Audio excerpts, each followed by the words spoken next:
De onde viemos, para onde vamos e quem somos, é uma pergunta universal. Você já deve ter se feito ela alguma vez. Nós nos fazemos ela individualmente e nos fazemos ela coletivamente. Quem somos, para onde vamos, de onde viemos. E o livro de Gênesis está aqui para responder para os antigos israelitas de onde eles vieram e quem eles são. Do capítulo 1 ao capítulo 11 de Gênesis, eles vão ter a resposta de onde eles vieram. E aí você vai conhecer muito bem as histórias. Adão e Eva, Arca de Noé, Torre de Babel, todas essas. Agora, quem são eles? E aí começa a partir do capítulo 12, onde Deus quer formar um povo para, através desse povo, trazer a salvação através de Jesus Cristo. E em vez de escolher um povo grande, talvez os sumérios, os babilônios, os caldeus, nada disso. Deus parece que queria jogar o joguinho no modo difícil. Ele escolheu um homem idoso com uma mulher estéril. O nome desse homem era Abraão, na verdade. Depois teve seu nome mudado para Abraão, como nós o conhecemos. E aí Deus virou para ele e falou assim, olha, eu vou te dar um filho, e através desse filho vocês serão uma grande nação. E através dessa nação, desse povo, virá o Salvador de toda a humanidade. Deus não escolheu Abraão porque ele era um homem fiel, porque Abraão era um ser humano de alta reputação, nada disso. Deus escolheu Abraão por puro ato de graça. Hoje nós ouvimos bastante sobre graça, nós cantamos bastante sobre graça. E às vezes a gente se pergunta se no Antigo Testamento, o Deus que aparece no Novo Testamento é o mesmo. Fala assim, poxa, não parece que o Deus de Jesus, o Deus da graça, se revela no Antigo Testamento, e ele está lá com Abraão, porque Deus faz a promessa de um filho a Abraão, e as décadas vão passando, e esse filho não chega. E o chamado pai da fé vai ficar com enormes dúvidas. Até que a própria esposa dele fala assim, Abraão, melhor você ter um filho com Agar. E ele vai lá e tem um filho com a serva, Agar. Mas apesar desse erro de Abraão, Deus não desvincula a aliança dele. Deus se mantém fiel à sua aliança e à sua promessa. E por isso Deus dá um filho a Abraão, seu filho Isaque. E aí, eu brinco com a minha esposa, nós planejamos ter filhos, né? E a gente conversa quais nomes a gente vai colocar. Ela geralmente não gosta dos nomes que eu escolho. Eu falei, eu queria uns nomes bíblicos, mas um nome bíblico diferente. Gedidias. Aí se for menina, Trifena, Trifosa, amiga de Paulo. Aí ela sempre não gosta. Ela gosta muito de Isaac. E Isaac é o segundo patriarca, é esse filho da promessa. Mas eu brinco com ela que Isaac é filho de um grande pai e pai de um grande filho. Mas ele é muito pequeno ali na história bíblica. A gente vai lembrar muito daquele sacrifício que Abraão vai fazer. Deus pede para Abraão assim, olha, surge aquela pergunta no texto bíblico. Abraão é fiel a Deus, ao Deus da aliança, por causa de seu filho? Ou por quem Deus é? E aí Deus pede o sacrifício de Isaac. E aí, quando Abraão vai sacrificar, Deus pede que pare. A gente já conhece essa história. E o que foi, às vezes a gente acha que isso parece um sadismo de Deus, foi uma grande bênção de Deus, no sentido que Isaac não virou um Deus rival. Abraão não idolatrava mais o seu filho. Quem ele amava era o Senhor que fez a aliança com ele. E aí temos Isaac. Abraão vai lá, pede para o seu servo Eliezer buscar uma noiva para Isaac. Ele encontra Rebeca. E eles vão se casar e eles vão ter gêmeos. E esses gêmeos nós também conhecemos. Jacó e Esaú. E Abraão, ele não teve o erro de idolatrar o seu filho. Mas Isaac, ele cai nesse erro, que o seu pai não caiu. Aparece uma promessa de Deus falando assim, olha, o mais velho servirá ao mais novo. Então, através de Jacó agora, virá o Salvador de toda a humanidade, não do primogênito Esaú. Mas Isaac, ele mostra predileção por Esaú ao invés de Jacó, causando assim um desequilíbrio familiar muito grande. O jovem Jacó não é amado e predileto do seu pai, mas quem é o seu irmão Esaú. E o tempo vai passando, e acho que Jacó vai ficando ressentido com isso. até que o seu pai está quase cego, bem idoso, e agora está na hora de passar a liderança do clã para outra pessoa. E a gente vai chamar isso na Bíblia da promessa, né? É a bênção que o patriarca ele impõe sobre, geralmente, o seu filho mais velho. Então Jacó, ele planeja, junto com a sua mãe, enganar o seu pai, que estava à beira da morte e cego. E ele vai lá e ele se passa pelo seu irmão, e engana ao seu pai, e recebe essa bênção. Quando o irmão chega lá, Esaú, o pai fala assim, eu já dei a minha bênção. E aí Esaú se consola com a ideia de matar Jacó, mas só depois que os pais falecerem. Então, Jacó não tem outra alternativa, a não ser fugir da casa dos seus pais. Ele vai deixar tudo para trás. E ele vai para a terra de onde a mãe dele era, Rebeca. E aí nesse meio do caminho, agora nós estamos já no capítulo 28. Apesar de todo o erro de Jacó, Deus aparece a ele lá em Betel. E Deus faz uma aliança ali com Jacó. Renova a aliança que já tinha feito com seu pai Isaac, com seu avô Abraão. E fala assim, Jacó, eu vou te dar filhos, eu vou te dar terra. Através de ti virá o Salvador de todo mundo. E o engraçado é que em resposta a essa aliança que Deus faz, Jacó faz tipo um acordo com Deus. Se você ler depois, você vai ver que na aliança de Deus não tem nenhum se, não tem nenhuma condicional. Mas na promessa que Jacó faz, há várias condicionais. O povo de Israel, depois que lê essa história, fica se perguntando, como queremos lidar com Deus? Iremos lidar do jeito de Jacó? Se eu fizer isso, o Senhor fará isso. Se eu fizer aquilo, o Senhor fará aquilo. Ou iremos lidar com Deus do jeito que Deus quer, através de alianças e não de negociações. Bem, mas o que aconteceu nessa viagem, então, de Jacó em fuga do seu irmão Esaú? É isso que a gente vai ler agora, em Gênesis 29. Diz assim o texto. Eu vou pedir para você deixar a sua Bíblia aberta, eu não vou ler o texto inteiro, a gente vai fazer partes, e a gente vai explicando essas partes. Acho que assim vai ser melhor para o andamento. Jacó seguiu viagem e por fim chegou à terra do leste. Viu um poço ao longe, junto ao poço no campo, 3 rebanhos de ovelha, à espera de quem lhes desse água. Uma pedra pesada cobria a boca do poço. Era costume naquele lugar esperar que todos os rebanhos chegassem, para então remover a pedra e dar água aos animais. Depois, a pedra era recolocada na boca do poço. Jacó se aproximou dos pastores e perguntou, de onde vocês são, amigos? Somos de Harã, disseram eles. Conhece um homem chamado Labão, neto de Naor? Perguntou Jacó. Sim, conhecemos, responderam eles. Ele vai bem? Perguntou Jacó. Sim, ele vai bem, disseram. Olha ali, vem Raquel, filha dele, com o rebanho. Jacó disse, ainda é dia claro, cedo demais para recolher os animais. Por que vocês não dão de beber às ovelhas para que elas possam voltar a pastar? Não podemos dar a beber aos animais enquanto não chegarem todos os rebanhos, responderam. Só então os pastores removem a pedra da boca do poço e damos de beber a todas as ovelhas.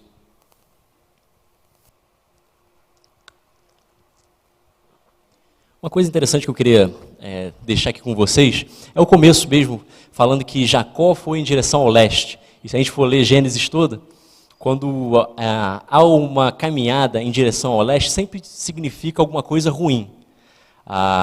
Você vai se lembrar, por exemplo, que quando Caim matou Abel, o texto vai falar que Caim fugiu para o leste. Ou que os homens do leste construíram a torre de Babel. Ou que os outros filhos que Abraão teve com Quetura, depois que Sara morre, ele pede que eles vão para o leste, para que eles fiquem longe de Isaac. O oeste significa a terra de Canaã. O leste é essa distância. Jacó aqui está fugido. Assim como seu avô Abraão, ele sai da sua casa, sai da sua parentela, mas ele está indo em direção oposta àquilo que Deus tinha para ele. Jacó está indo em direção ao leste. As coisas só vão melhorar quando ele voltar para o oeste, quando ele voltar para a terra de Canaã. O que acontece ao leste, bem, eu acho que é só confusão, como a gente vai ver. E aqui Jacó chega em Harã, Padã Harã, terra de sua mãe, e aí ele encontra lá os pastores de ovelha e faz várias perguntas. E aí, amigos, como é que é aí? Por que vocês não dão água para as ovelhas, não sei o quê? Como é que está Labão e tudo mais? Oh, não, tá vindo aí Raquel, a filha dele. E aqui a gente vai seguir um pouquinho mais no texto. Verso 9, perdão. Jacó conversava com eles quando Raquel chegou com o rebanho de seu pai, pois era pastora. Uma vez que Raquel era sua prima, filha de Labão, irmão de sua mãe, e as ovelhas pertenciam ao seu tio Labão, Jacó foi até o poço, removeu a pedra que o cobria e deu de beber ao rebanho de seu tio. Então Jacó beijou Raquel e chorou em alta voz. Explicou para Raquel que era seu primo por parte de pai e filho de Rebeca, tia dela. Raquel foi correndo contar ao seu pai Labão. Assim que Labão soube que seu sobrinho Jacó havia chegado, correu ao seu encontro. Ele o abraçou e o beijou e o levou para casa. Depois que Jacó lhe contou sua história, Labão exclamou: "Você é de fato sangue do meu sangue."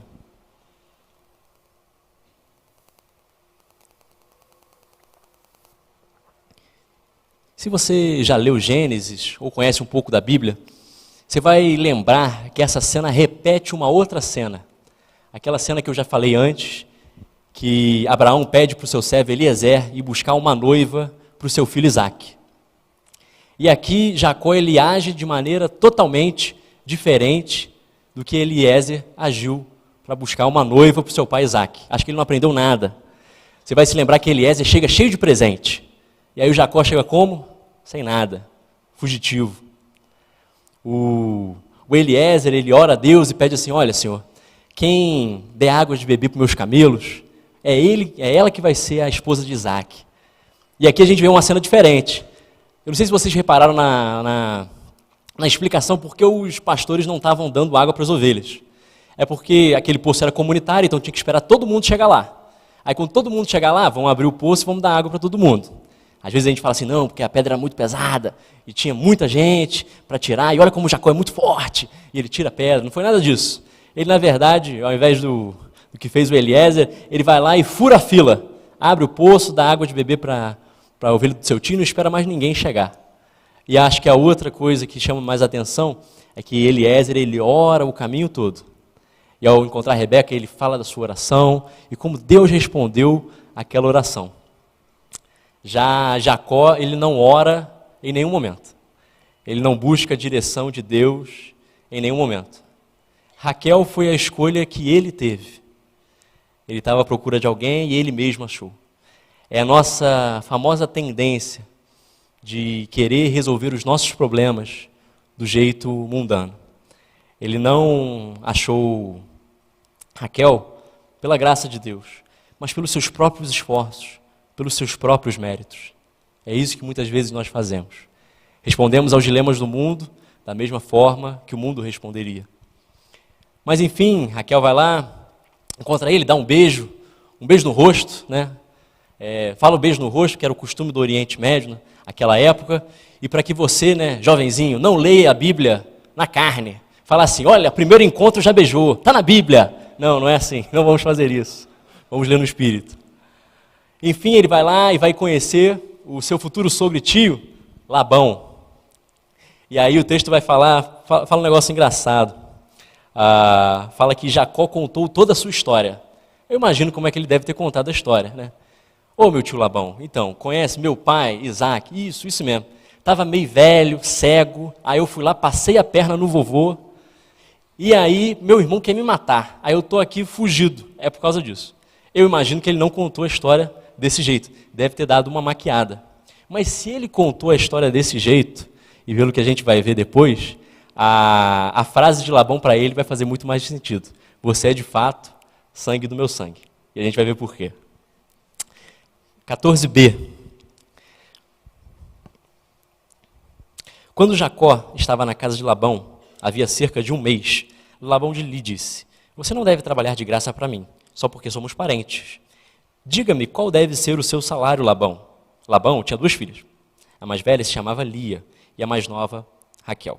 Os olhos de Lia eram sem brilho, mas Raquel tinha uma bela aparência e rosto atraente. Visto que Jacó estava apaixonado por Raquel, disse a Labão: "Trabalharei para o Senhor por 7 anos, se me der Raquel, sua filha mais nova, para ser minha esposa. Melhor é entregar ela a você do que a qualquer outro", respondeu Labão. "Fique aqui e trabalhe comigo." Então Jacó trabalhou 7 anos por Raquel. Ele a amava tanto que lhe pareceram apenas alguns dias.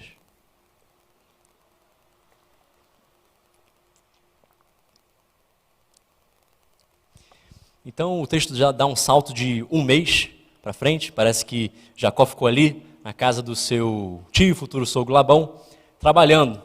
Aí ele ficou trabalhando, aí o Labão falou assim, poxa, você não pode trabalhar de graça só porque é meu parente. Vamos fazer um acordo. Então lembrando que ao se encontrar com Deus lá em Betel, Jacó queria fazer um acordo. Deus queria fazer uma aliança. Aqui Jacó vai experimentar, não de uma aliança, mas sim de um acordo com o seu tio Labão. E aí a gente é apresentada por uma personagem que é Lia. E aí eu não sei como é que está na sua versão, aqui vai dizer que Lia tinha um olhar sem brilho. A Bíblia vai estar assim, ela tinha um olho baço, ela tinha olhos como de pomba. Aí alguns intérpretes vão falar assim, não, porque Lia tinha uma capacidade reduzida de visão. Mas aí o texto não fala assim, Lia não enxergava quase nada, e Raquel tinha uma visão espetacular, de águia. Não é isso que o texto fala. O texto fala que ela tinha olhos sem brilho, e a irmã era maravilhosa.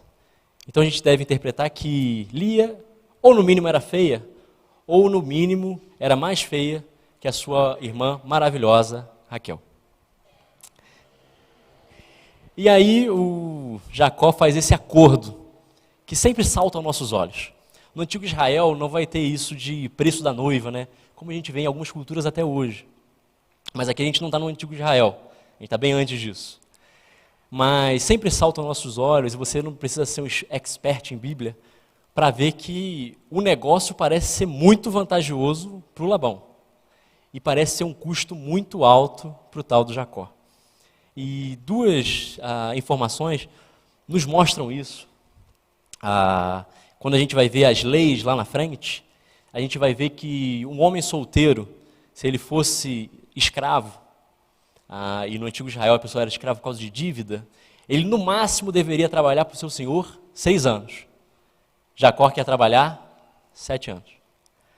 Se a gente for ver as tábuas de Nuzi, que são tábuas bem antigas, que contam mais ou menos como os povos da época patriarcal viviam, vai dizer que o preço de uma noiva girava entre 30 a 40 ciclos de prata. E que 10 ciclos de prata, equivaleriam a 1 ano de trabalho. Então aí 4 anos de trabalho, 3 anos de trabalho, equivaleriam uma noiva. Jacó quer pagar 7.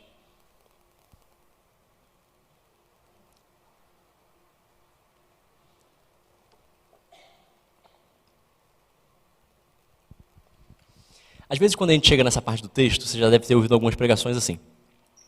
O pastor vai falar assim, tá vendo? Olha o amor de Jacó por Raquel. Você tem que ter o mesmo amor pela sua esposa, não é verdade?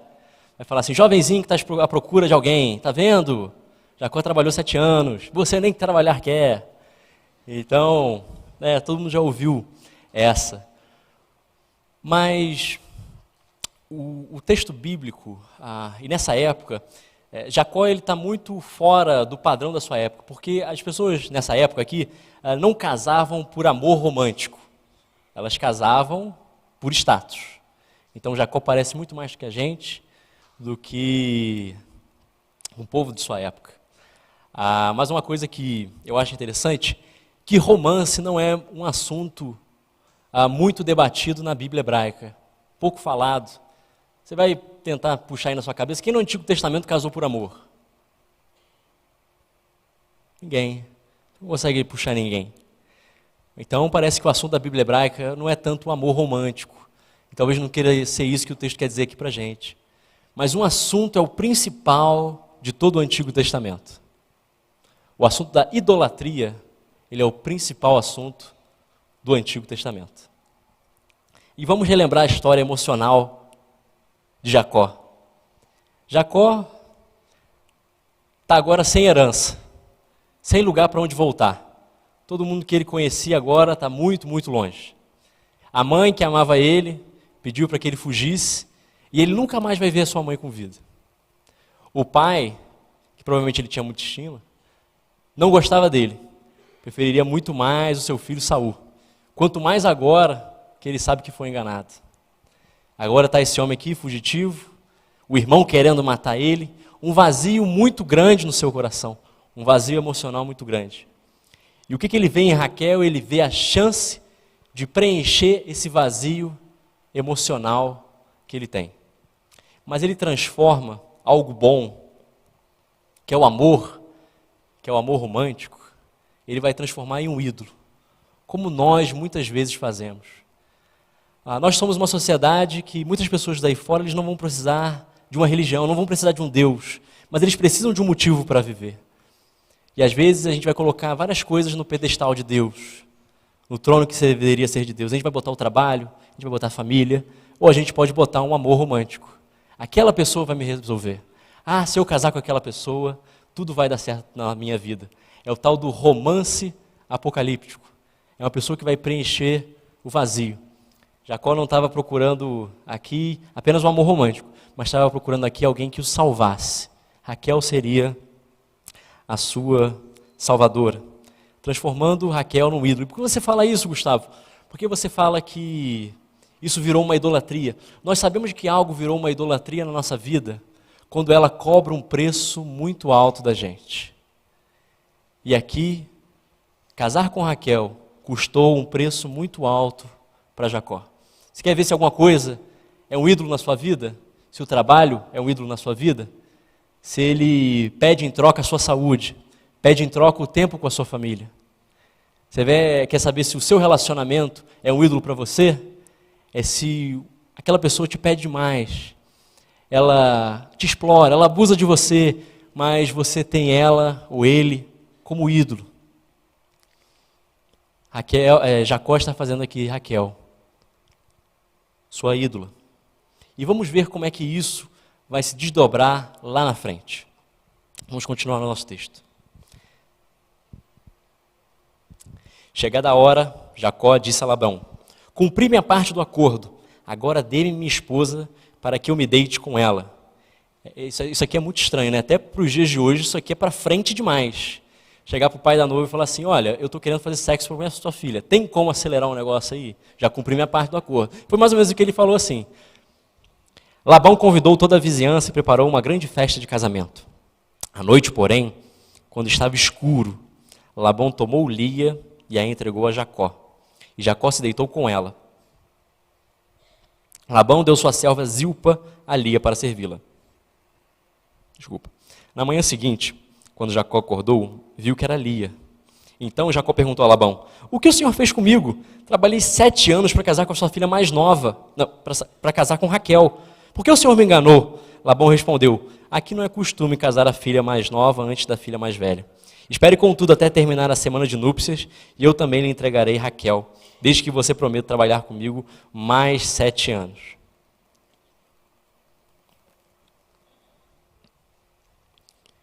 Aqui a gente tem uma das cenas de maior justiça poética da Bíblia. Toda vez que a gente lê isso aqui, a gente fala assim: olha, ele teve o que merecia.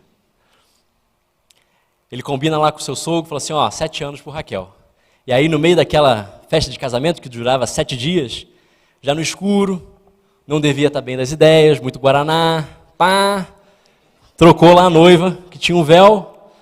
E aí, e é engraçado no texto hebraico que eles botam mais ou menos assim: e quando Jacó acordou, era Lia. E aí tem um midrash antigo judaico.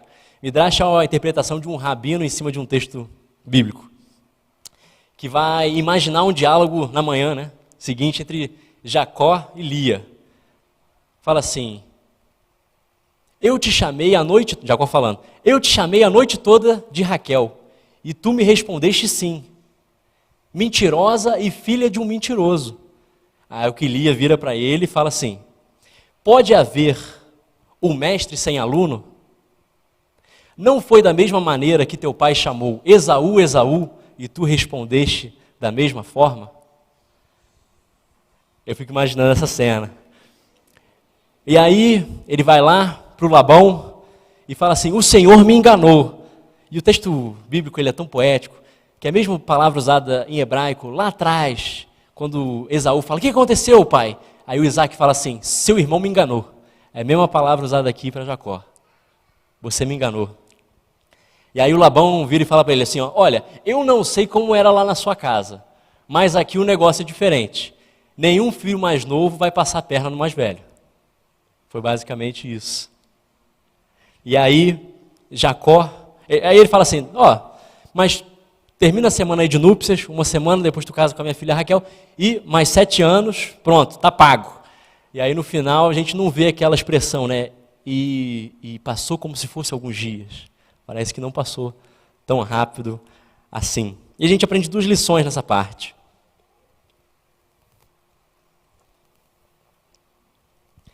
A primeira lição que salta aos nossos olhos é aquela que está lá em Gálatas. Aquilo que você planta é aquilo que você colhe. E eu gosto muito da primeira parte desse versículo, que é: de Deus não se zomba. Você colhe aquilo que você planta. Mas a segunda lição que eu tiro daqui é que não importa quem ou o que idolatramos. Você idolatra uma posição no seu serviço, você idolatra passar numa faculdade, você idolatra aquele futuro ou futura namorada. Quando idolatramos algo ou alguém ou algum tipo de relacionamento, nós iremos todas as noites na cama achando que é Raquel e acordaremos no outro dia e quem estará do nosso lado é Lia. Porque nenhuma relação humana ela pode suportar o peso da divindade. Nenhuma relação humana vai substituir o lugar que Deus tem lá. E se for substituir, você vai achar que está se deitando com Raquel e quando você acordar, vai estar lá Lia. Vamos seguir. Versículo 28. Jacó concordou em trabalhar mais 7 anos. Uma semana depois, Jacó ter se casado com Lia, Labão lhe entregou Raquel. Labão deu sua serva Bila a Raquel para servi-la. Jacó se deitou também com Raquel, a quem ele amava muito mais do que a Lia. Então permaneceu ali e trabalhou mais 7 anos para Labão. Veja que aqui no final não tem, e esses 7 anos foram como se fosse alguns dias. E aqui vai começar uma rivalidade muito grande entre as duas irmãs. Tanto que lá em Levítico 18, se você for mais para frente, vai proibir que alguém case com alguém e com a sua irmã. E o que me chama a atenção aqui é que vai ter esse desequilíbrio familiar. Vai ter esse desequilíbrio quando se fala que Jacó amava muito mais uma do que amava a outra. Mas vamos seguir aqui para o final do nosso texto. Versículo 31. Quando o Senhor viu que Lia não era amada, permitiu que ela tivesse filhos. Raquel, porém, era estéril. Lia engravidou e deu à luz a um filho, chamou-o de Ruben, pois disse: o Senhor viu a minha infelicidade. E agora meu marido me amará. Pouco tempo depois, Lia engravidou novamente e deu à luz a outro filho, chamou-o de Simeão, pois disse: o Senhor ouviu que eu não era amada e me deu outro filho. Lia engravidou pela 3ª vez e deu à luz a outro filho, chamou-o de Levi, pois disse: certamente dessa vez meu marido terá afeição por mim, pois lhe dei 3 filhos. Lia engravidou mais uma vez e deu à luz a outro filho, chamou-o de Judá, pois disse: agora louvarei ao Senhor. Então parou de ter filhos. Quando Raquel viu que não dava filhos a Jacó, teve inveja de sua irmã e implorou a Jacó: dê-me filhos ou morrerei. Jacó se enfureceu com Raquel. Por acaso sou Deus? Perguntou ele. Foi ele que não te permitiu que você não tivesse filhos. Jacó, ele consegue o que ele tanto queria, o ídolo que ele tanto almejava. Ele consegue Raquel. Mas casando-se com Raquel, gerando um desequilíbrio familiar, que depois vai se reverberar lá para frente, muita coisa, a gente é apresentado agora para a idolatria de Raquel. Já vimos a idolatria de Jacó. A idolatria de Jacó era sua parceira Raquel. Pronto, conseguiu. Será que ela conseguiu suprir o vazio que existia dentro dele? E aqui vemos o ídolo de Raquel. Raquel, ela olha para sua irmã e a sua irmã está tendo filho igual coelho. E ela não tem filho nenhum. E aí ela olha com inveja para a irmã dela. E aí tem essa frase assim: dê-me filhos, senão morrerei. E se você conhece bem a Bíblia, você vai lembrar que é a 2ª vez que Jacó ouve isso aqui. A primeira foi lá atrás do seu irmão Esaú. Dê essas lentilhas para mim, senão eu morrerei. Mas Jacó aqui não tem como resolver o problema. E Jacó responde de uma maneira muito educada. Por acaso sou Deus? Foi ele que não te permitiu ter filhos. Não passou, acho que em nenhum momento pela cabeça de Jacó, de orar pela esterilidade da sua mulher. Como aconteceu com seu pai Isaac, que passou 20 anos para a sua esposa Rebeca ter filhos. E uma coisa que contrasta muito, o que a gente chama de cena de anunciação, que a gente tem várias vezes na Bíblia, a gente vai ver isso várias vezes. A Sara era estéril, pôde ter filhos. Rebeca era estéril, pôde ter filhos lá na frente. Mas aqui, a Raquel, ela vai em busca do marido para saber qual era o problema. Em vez de fazer como Ana, ir lá aos pés do Senhor e orar, ou de receber uma visita de um anjo, como a esposa de Manoá. Não acontece isso aqui. E aqui a gente tem primeira crise nesse casal. Se você conhece a Bíblia, você sabe que lá na frente, Raquel vai ter um filho. Se você for um pouquinho mais para frente, no capítulo 30 mesmo, versículo 24, se eu não me engano, pode botar na tela para a gente, se conseguir? Senão eu leio aqui.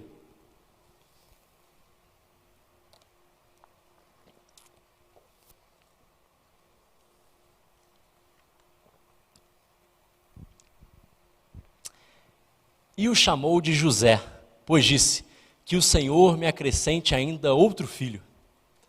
Parece que Raquel ela não estava satisfeita apenas com um filho. Ela queria outro. E assim são os ídolos do nosso coração.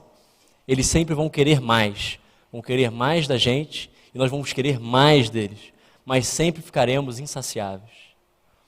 Talvez o seu amor seja ao dinheiro, e o dinheiro ele não vai te satisfazer. Você já tem uma família muito grande para preencher o vazio que você teve emocional na sua vida, mas isso também não vai te preencher.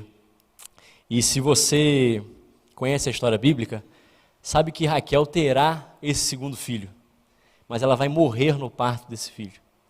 Dê-me filhos, senão morrerei. Ecoa isso nos nossos ouvidos. E aí a gente vê que Jacó e Raquel, os personagens dessa história, eles têm uma maldição muito grande. E essa maldição está lá em Romanos 1, 24, que vai dizer que quando Deus nos entrega as nossas próprias paixões e desejos, nós ficamos perdidos. E é isso que aconteceu. Eles tiveram a maldição de alcançar aquilo que eles tanto idolatravam. E aquilo que tanto os idolatrava levou Raquel a falecer e levou a Jacó a um desequilíbrio familiar muito grande lá na frente, em que ele vai amar muito mais os 2 filhos da sua esposa falecida, do que os 11 outros que ele teve. E aí ele vai recair no mesmo erro que o pai dele cometeu com ele lá atrás, de amar uns em detrimento de outros. E aí você se pergunta, qual é a moral dessa história? Não é verdade? Às vezes a gente lê a Bíblia parte por parte e quer achar uma moral da história. Mas a Bíblia não é feita desses relapsos, um aqui, e a gente vai tirar uma moral da história. E não é feito também de grandes heróis e heroínas. Quem foi o grande herói dessa história aqui? Quem foi a grande heroína dessa história aqui? Nenhum. Porque a Bíblia ela não trata dessas histórias individuais ou de buscar esses heróis individuais. Mas a Bíblia se trata do Evangelho. Aquilo que eu falei lá atrás, da promessa de Deus a Abraão, que através de Abraão viria o Salvador do mundo, veria Jesus Cristo. E por isso, nesse momento, eu queria passar a analisar com vocês a pessoa que está nesse texto, que a gente não presta muita atenção, e que eu propositalmente pulei ela várias vezes. Mas ela teve a maior de todas as bênçãos aqui nesse texto. Ela não teve uma idolatria realizada. Quem é essa pessoa? Vamos voltar lá ao final. Leia o versículo 31. Quando o Senhor viu que Lia não era amada, permitiu que ela tivesse filhos. Raquel, porém, era estéril. Lia engravidou e deu à luz a um filho. Chamou-o de Rúben, pois disse, o Senhor viu a minha infelicidade e agora meu marido me amará. Pouco tempo depois, Lia engravidou novamente e deu à luz a outro filho. Chamou-o de Simeão, pois disse: o Senhor ouviu que eu não era amada e me deu outro filho. Lia engravidou pela terceira vez e deu à luz a outro filho. Chamou-o de Levi, pois disse: certamente dessa vez meu marido terá afeição por mim, pois lhe dei 3 filhos. Então vamos voltar e vamos analisar essa personagem que a gente não analisou. Analisamos Jacó, analisamos Raquel, mas não analisamos Lia. Vamos pensar no passado emocional de Lia também. Sempre viveu à sombra da sua irmã. A outra era muito bela e ela tinha olhos sem brilho. Viveu sempre à margem, sempre à sombra. Seu pai Labão devia ter passado a vida toda pensando: como é que eu vou me livrar dessa menina? Porque Raquel eu sei que dá para vender por um preço muito alto, mas ela, como é que eu vou fazer um bom negócio? Aí aparece Jacó na frente, aqueles olhos deles brilham, dá para fazer um bom negócio aqui. E aquela filha que o pai não amava, virou a esposa que o marido não amava. Assim como tinha um vazio existencial no coração de Jacó, houve um vazio existencial também no coração de Lia. Houve rivalidade e houve esse não amor por parte tanto do seu pai como do seu marido. Mas assim como Jacó fez, assim como Raquel fez, assim como Isaac fez, ela procurou em outra pessoa a solução dos seus problemas. Ela falou: se Jacó me amar, todos os meus problemas vão ser resolvidos. E a gente percebe isso aqui.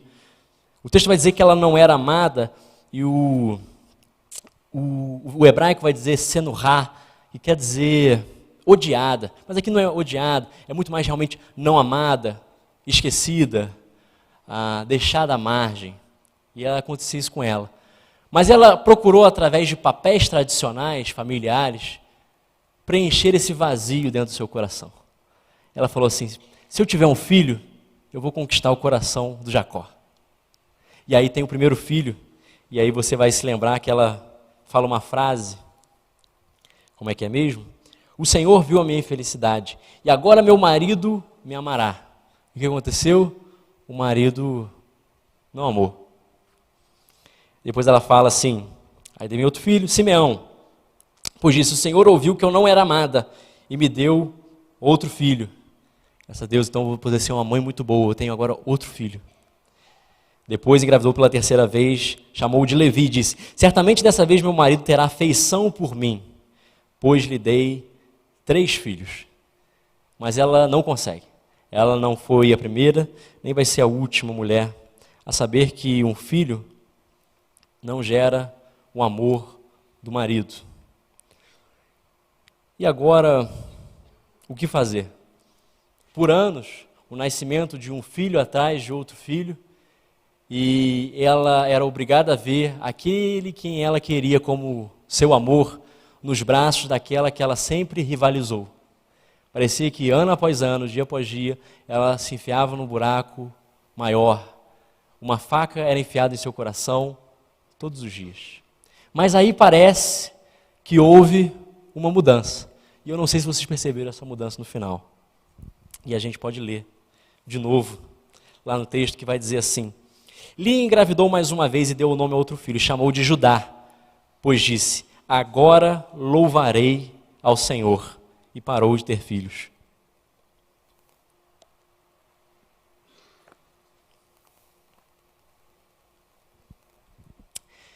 Você vê uma coisa diferente no nome desse último filho, de Judá. Você não vê nenhuma menção a falar: olha, eu tive o 4º filho, agora Jacó vai me amar. Não teve isso. Ou o Senhor me acrescentou mais um filho, então eu poderia ter uma prole muito grande. E aí Jacó vai me amar. Ou aí esses filhos vão suprir então o amor que eu nunca tive. Mas ela fala assim: não, dessa vez, eu louvarei ao Senhor. Porque eu vivi muitos anos, à sombra lá do Labão, à sombra da Raquel, à sombra de Jacó, procurando o amor deles para me satisfazer. Mas não, minha satisfação está no Senhor.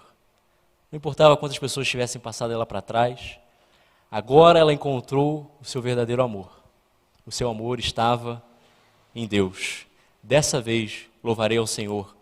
É um desafio de Lia a todos os outros ídolos que ela teve um dia na vida. Agora sim, ela pode louvar ao Senhor. E aqui, Senhor no hebraico, Yahvé, às vezes é colocado como Elohim, várias passagens, mas Elohim é usado para Deus genericamente. Aqui não, o significado de Judá vem de Javé, um Deus pessoal. Parece que no meio dessa história toda, talvez Jacó tenha tido um tempo para apresentar o Deus do seu pai, o Deus do seu avô, e aí Lia entrega o coração a esse Deus. E eu não sei se ela sabia, ou talvez teve uma intuição, que aquela criança era uma criança especial. E o autor de Gênesis sabe muito bem que essa criança é especial. Porque lá em Gênesis 49, a gente vai saber que Judá, através da linhagem de Judá, que vai vir o Messias prometido. O Messias prometido não veio da linhagem de Raquel, a bela, a bonita, a favorecida. Não, veio através de Lia, a rejeitada, a mal amada. E aí você vai dizer que, então quer dizer que o Senhor toma partido dos desfavorecidos? Não somente isso, e acho que não é o significado principal desse texto, mas o significado principal desse texto está lá quando a gente leu que o Senhor viu que Lia não era amada e o Senhor a amou. Sabe, ele viu, ela chega para ela e o Senhor está dizendo para ela, olha, eu sou o noivo verdadeiro. Você pode tentar achar vários amores por aí, pode tentar colocar vários ídolos no meu lugar, mas todos eles vão te levar à ruína e vão te entristecer. Mas não, eu serei o noivo que você precisa. Eu serei o pai daquela destituída de pai. Esse é o Deus que salva por graça. A gente está muito acostumado com as religiões moralistas, que estão prontas a favorecer, a exaltar aqueles que fazem as coisas certas, que seguem o script, que são os melhores, que conseguem subir na escala de degraus da moral até alcançar a divindade. Mas esse não é o Deus de graça, não é o Deus que se apresenta no Antigo Testamento, não é o Deus que se apresenta em Jesus Cristo, não é o Deus que cantamos aqui, mas o Deus de graça, ele vai lá e vê o mal amado, e vê o excluído, e vê você que tem um passado emocionalmente também traumatizante, e ele diz a você que eu sou a pessoa que você precisa para amar. Você não precisa de mais ninguém. Eis que Deus está de olho naqueles de nós que ninguém mais nota. E é esse o poder que temos para vencer as nossas idolatrias. Talvez você não tenha nenhum parceiro e fala assim, mas quando eu conseguir o meu namorado, o meu noivo, eu vou ser uma pessoa realizada. Ou quando eu tiver aquele filho, eu vou ser uma pessoa realizada. Deus olha para você e diz que Ele quer ser esse seu parceiro. Ele que tem que te dar essa certeza. Ele que tem que preencher todo o seu vazio. E você que também tem um cônjuge, você pode também livrar o seu cônjuge desse peso da divindade, de botar nele as suas esperanças, de botar nele todas as suas expectativas. Não amando menos o seu cônjuge, mas amando mais a Deus. E olhando para aquele em que a vida de Lia aponta. E quem a vida de Lia aponta? A vida da garota que ninguém queria aponta para a história do homem que ninguém queria. Não é à toa que Lia é uma mãe ancestral de Jesus Cristo. Jesus Cristo veio, nasceu numa manjedoura, à margem do Império Romano. O texto de Isaías vai falar que ele não tinha beleza nenhuma. O texto de João vai dizer que ele veio para os seus, mas os seus não o receberam. Ele era alguém que ninguém queria. E ao subir na cruz, todos abandonaram ele. As frases de Jesus ecoam, meu Deus, por que me desamparaste? Por que ele tinha que ser filho de Lia? Por que ele tinha que ser a pessoa que ninguém desejava? Por que ele tinha que ter tão mal amado como Lia que foi? Ele tinha que ter tido tudo isso por mim e por você. Ele tomou sobre si os nossos pecados e morreu em nosso lugar. Quando nós nos convencermos e nos comovermos com o sacrifício que Cristo Jesus fez em nosso favor, então nós não precisaremos mais de nenhum ídolo em nosso coração.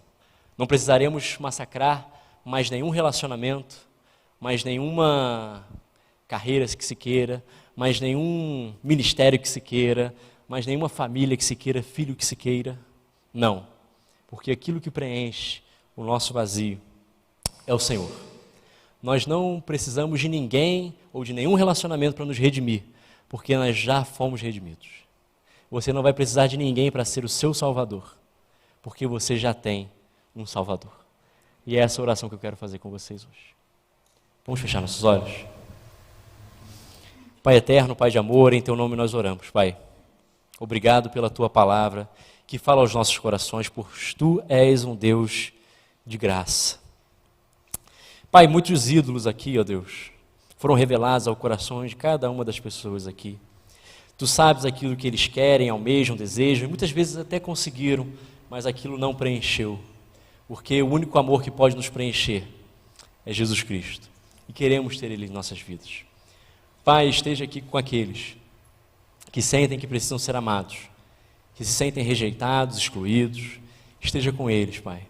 Também esteja com aqueles que aceitaram, ou estão aceitando a Ti, Pai, como o único Senhor e Salvador da vida. Porque só Tu, Senhor, é o Deus que liga para que ninguém mais liga. O Deus que veio e morreu em nosso favor. E por esse amor e por essa graça que nós oramos e temos o nosso coração cheio de alegria. Em nome de Jesus que nós oramos. Amém.